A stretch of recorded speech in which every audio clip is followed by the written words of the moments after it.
السلام علیکم ورحمۃ اللہ وبرکاتہ۔ حضرت علی رضی اللہ تعالیٰ عنہ نے فرمایا، تمہیں انسانیت کے کاموں میں آخری تک جمود ہمت کرنی چاہیے۔ اللہ کی راہ میں کوئی مشکل آئے تو آپ کا دل یاد رکھے، کیونکہ اللہ آپ کی مدد ضرور فرمائے گا۔ تمام مشکلات کا حل صبر میں ہے۔ صبر ایک نعمت ہے اور نعمتوں کے زیادہ آفریدہ کرنے والا اللہ ہے۔ مومن وہ ہے جو دوسروں کے لیے خیر و بھلائی کی خواہش رکھتا ہے۔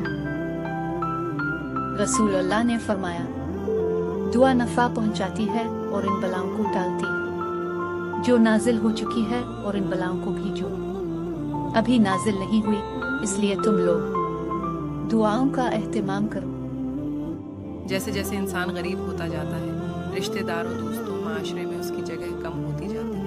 حضرت عبداللہ بن عمر رضی اللہ عنہ سے روایت ہے کہ رسول اللہ نے ارشاد فرما، یا دو لوگ ایسے ہیں جن کی نمازیں ان کے سروں سے اوپر بھی نہیں جاتے، یعنی قبول نہیں ہوتے۔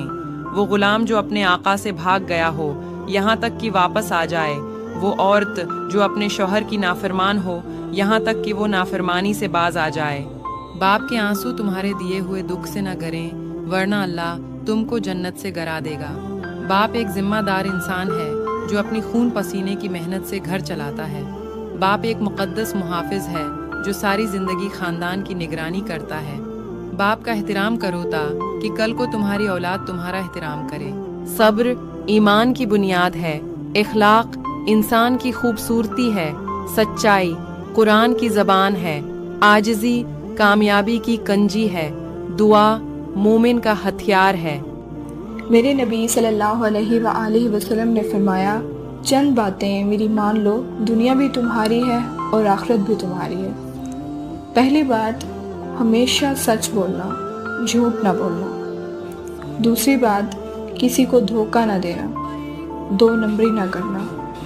تیسری چیز، اپنے اخلاق اچھے کر لو۔ جو اپنی زبان پہ قابو پا لیتے ہیں وہ بہت اعلیٰ اخلاق ہیں۔ اور چوتھی بات فرمائی، رزق حلال کمانا، حرام نہ کمانا۔ حرام زیادہ ہوگا، حلال تھوڑا ہوگا۔ یہ آپ سب کے لیے امتحان ہے۔